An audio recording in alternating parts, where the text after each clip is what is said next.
자, 우리가 국민을 보통 이 소득을 가지고 20% 단위로 100%라고 전체를 보면 제일 소득이 낮은 사람, 즉 기초생활수급자나 뭐 차상위계층 정도 20%를 1분위라고 하고, 그 위에 20에서 40을 2분위, 또 그 위에 60까지를 3분위, 80까지를 4분위, 제일 소득이 많은 사람을 5분위라고 이렇게 합니다. 자, 그러면 문정권이 소득주도 성장을 하겠다 하면서 최저임금을 올리고 비정규직을 정규직으로 하겠다, 뭐 이런 것들의 목표는 궁극적으로 누구를 위해서 했겠습니까? 자, 문정권이 들어서서 54조를 일자리에 뿌리고 또 그 돈 중에 상당한 부분은 직접적으로 뿌리겠다, 이렇게 하면서 국가 주도로 일자리도 창출했습니다. 자, 그러면 그렇게 한 목적은 낮은 쪽에 있는 사람들의 소득을 올려줘서 그 사람들이 실제로 과거보다 소득이 늘어나서 열심히 소비를 해서 그 소비가 사회적으로 전체적인 수요 창출을 이렇게 해서 공급의 증가를 끌어내서 결국은 이 우리 사회에 이 경제가 잘 돌아가도록 하겠다. 그것이 소득주도 성장이지요. 그러면서 이제 그 과정에서 이 순기능이 작용을 해서, 자, 소비가 늘어나면 기업은 물건을 많이 팔기 위해서 고용을 늘리고 투자도 늘리고, 이러면서 이제 기업이 또 고용을 늘리고 투자를 늘리면 더 또 소득이 늘어나서 일자리를 얻은 사람들이 또 쓰고, 이러면서 경제가 점점 커져가는 부분을 소득주도 성장이란다. 자, 앉아서 저처럼 이렇게 말로 하면 이렇게 될 것 같지요. 근데 경제라는 거는 말로 한다고 되는 게 아니라 정말 미묘하고 심오해서 야성적 충동이 있다고 케인즈는 이야기를 했습니다. 그건 뭔가 하면 숫자로 책상에 앉아서 되는 게 아니라 이해할 수 없는 사람의 심리가 경제에는 깊숙하게 작용을 하고 있다.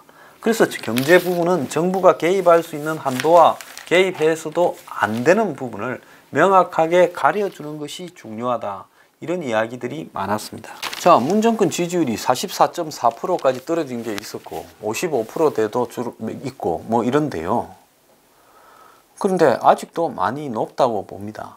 그런데 지금 이런 경제 상황에서도 문정권을 무조건 지지하고 지금 하루 종일 직업이 있는지 없는지 모르지만은 열심히 제 유튜브 들어와서 악플을 달고, 또 제가 가끔 가뭄에 콩나듯이 방송 나가면 몰려와서 개장수라고 난동을 부리는 사람들 중에 무엇 때문에 지지하는지를 한번 알고나 지지하는 사람들이 있느냐?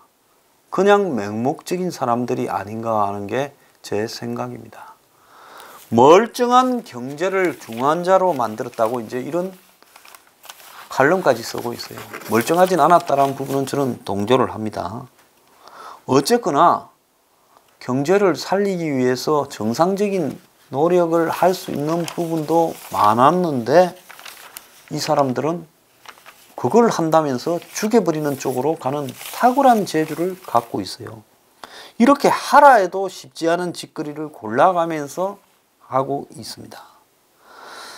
자, 세금으로 일자리를 갖다가 만들겠다고 54조를 뿌려봤는데 지금 취임하고 1년 3개월 동안에 54조를 뿌렸어요.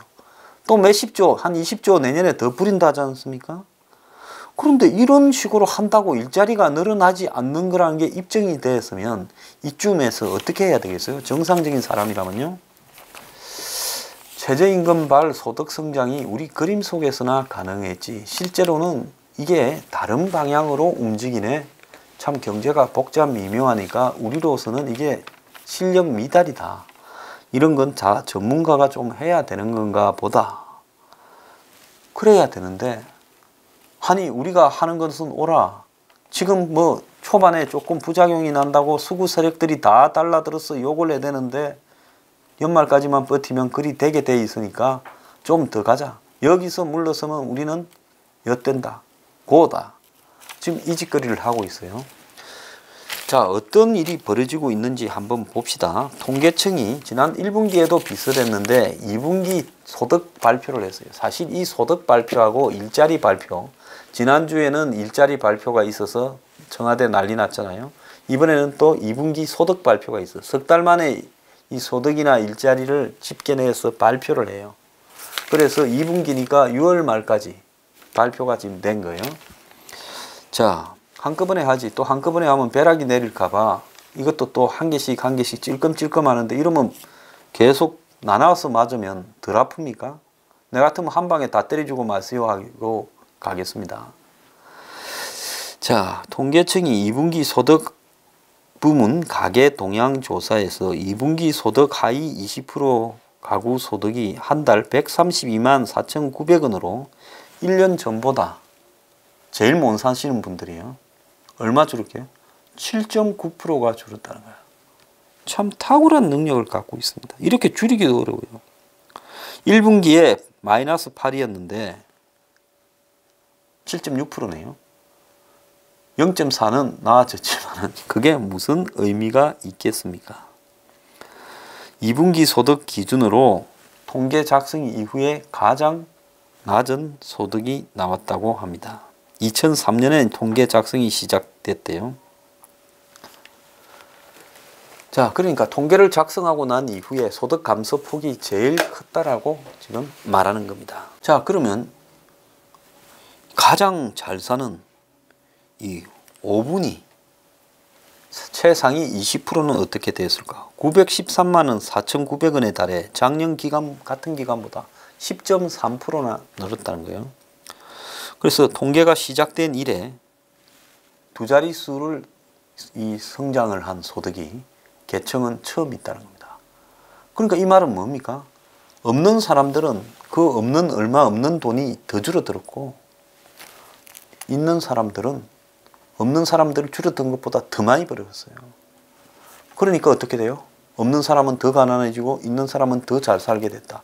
문 정권이 양극화를 목표로 내걸고 집권한 정권이면 이것은 뭡니까? 대성공이죠. 그래서 문 정권의 소득주도 성장은 양극화를 이루기 위한, 달성하기 위한 것이었나라는 생각까지 들어요.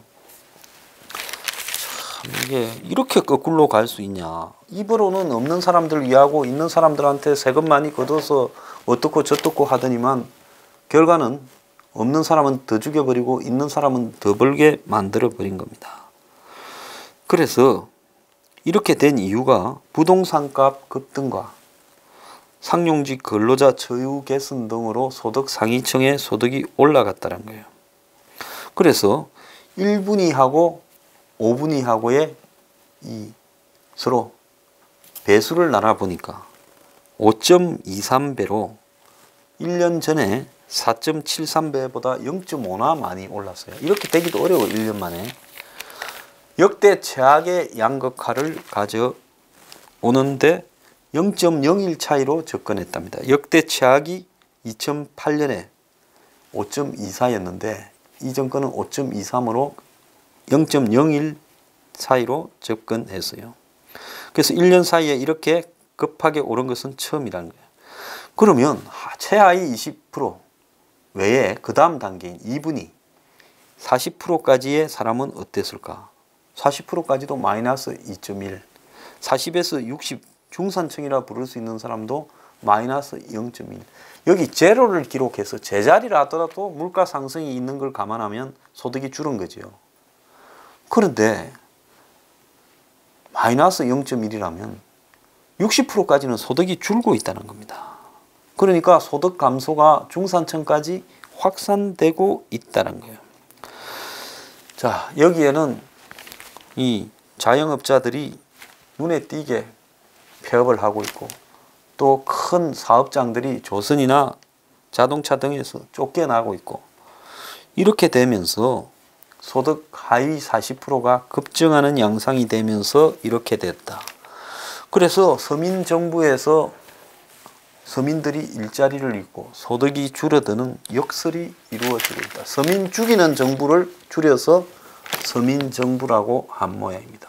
최상위 20%는 15년 만에 두 자릿수 증가했고 참 기가 찹니다. 저소득층 취업자의 18%가 직장에서 쫓겨났다는 겁니다. 자, 그런데 이 세금으로 가구당 2분기에 51만 원을 지원을 했다는 거예요. 이 정권이 54조를 갖다가 1년 한 3개월 동안 투입을 했으니까, 그래서 이렇게 돈을 쏟아 부었는데도 저소득층의 소득이 지금 감소했는데, 정부에서 일자리 예산 중에 실직자에게 지급하는 구직급여가 6조 1571억이 투입됐어요. 그러면서 전체 일자리 예산의 32%인데, 이렇게 정부가 지출한 예산, 여기에는 이제 일자리 안정자금 3조 원이라든지 이런 것들이 다 들어 있습니다. 저소득층 가구를 중심으로 조금씩 배분이 되어서 이제 정부에서 가계로 주어진 이전 소득이 되죠. 일해서 번 게 근로소득이 아니라 정부에서 준 복지 지원 이전 소득이죠. 그래서 이런 이전 소득이 2분기에 가구당 51만 3천 원으로 작년에 같은 기간보다 16.6%가 늘었다는 겁니다. 그래서 정부 일자리 예산 중에는 노인이나 장애인들에게 일자리를 만들어주는 예산까지도 올해 3조 2천억쯤 있어요. 자, 그것뿐만 아니라 기업에 일자리를 유지하라고 3조 7천억을 주고, 직업훈련에 2조 원을 주고, 창업지원에 2조 4천억을 주고, 일자리 알선 등 고용서비스에 9,400억을 주는 겁니다. 자, 이런 돈들이 쭉 흩어져서 빠져나가요. 기업도 들어가고. 그런데 이게 진짜로 얼마만큼 일자리 창출에 도움이 되고 저소득층에 도움이 되는지를 알 수가 없다라는 게 문제인 겁니다. 그러니까 이 정권은 한마디로 재정 지출 사업의 효과를 제대로 파악하지도 않고 돈을 뿌리고만 있어요. 자, 그러지 말고 그냥 정부가 나눠주는 일자리에서 아무 일도 안 하고 놀아도 되니 너한테 100만 원씩 주겠다고 차라리 직접 나누어 주는 게 몇 명 고용했다고 계산하기 쉬울 것이 아닌가, 그 생각까지 듭니다. 자, 그러면 일반 국민들은 이제 소득이 늘어난 상류층이 있고 소득이 줄어든 60%까지의 사람들이 있는데, 이 사람들은 그러면 살만하냐?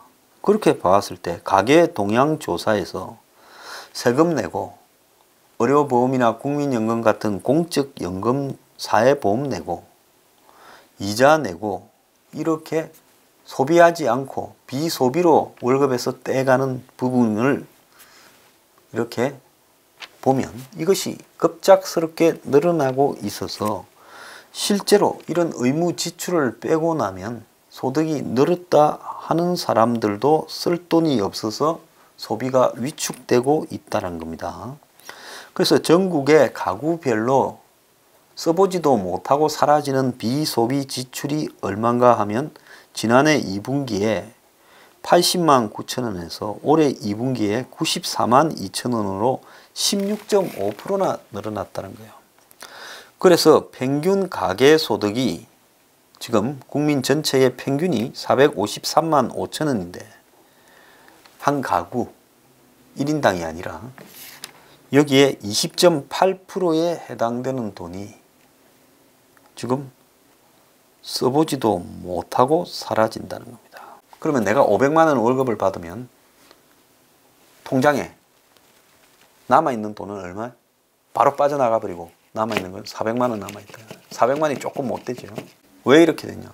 이 정권이 문재인 케어한다고 의료보험 올리고, 그 다음에 국민연금 고갈된다고 국민연금 올리고, 그리고 세금 올리고, 이러면서 받자마자 그냥 빼가버리는 돈이 많아서 내가 받은 실제 월급은 80% 미만이다. 70 몇 프로다는 거죠.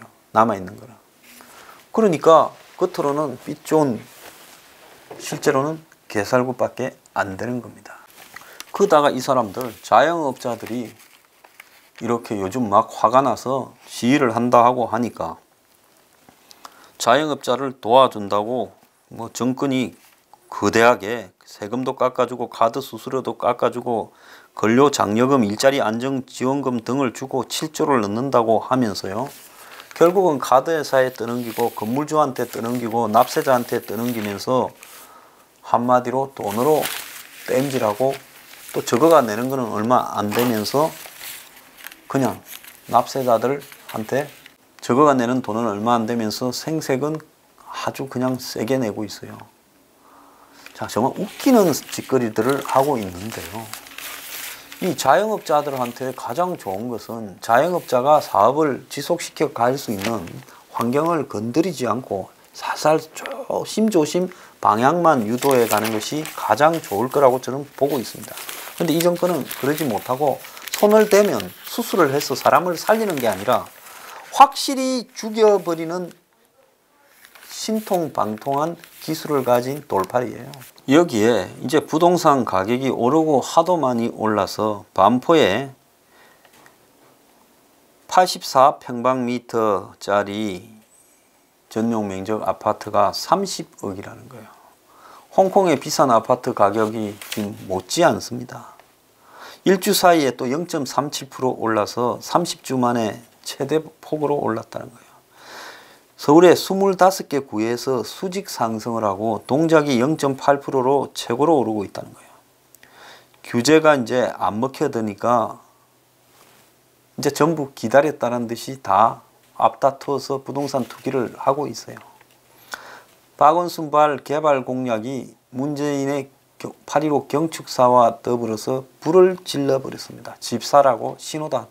준비 땅 지금부터 사라. 어째 정권이 하고 있는 짓거리가 이런 짓거리를 하고 있느냐.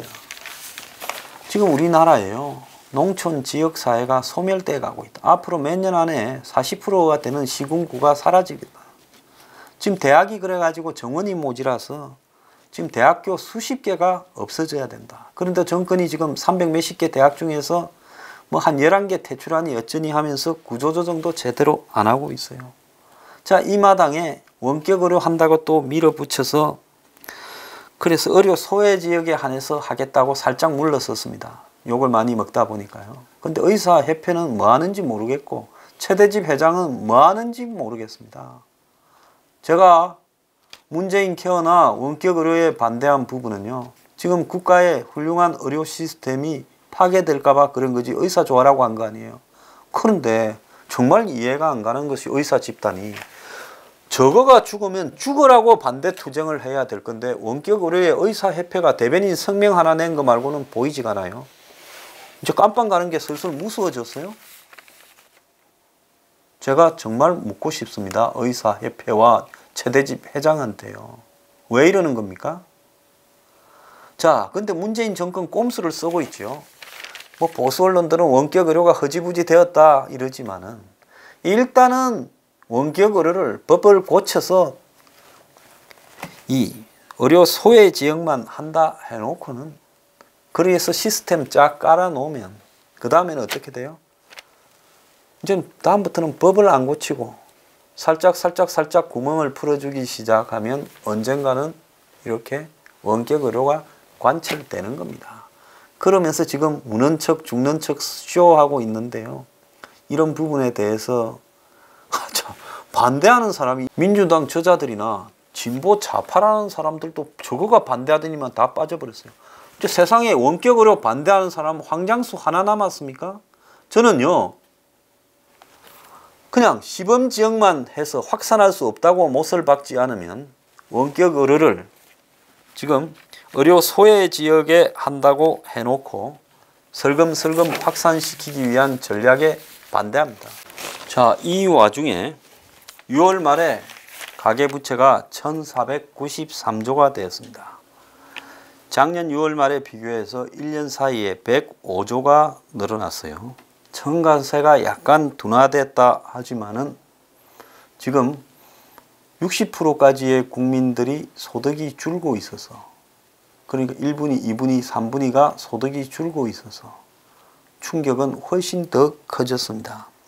자, 여기에 이제 금리 인상이 본격적으로 시작되면 60%까지의 취약계층에서는 이제 여러 가지 문제가 생길 거라고 보고 있습니다. 그런데 지금 이 정권이 서울 전체를 그리고 또 일부 수도권 지역을 부동산 완전히 폭등을 시키면서 정부가 투기지역을 확대하니 무슨 공시지가를 올리니 하지만은 아무도 겁을 안 먹고 다 달라들어서 대통령과 시장이 바람 잡는데 열심히 사자 이렇게 하고 있습니다. 그래서 문 정권이 저는 이중적 수를 쓰고 있다고 봅니다.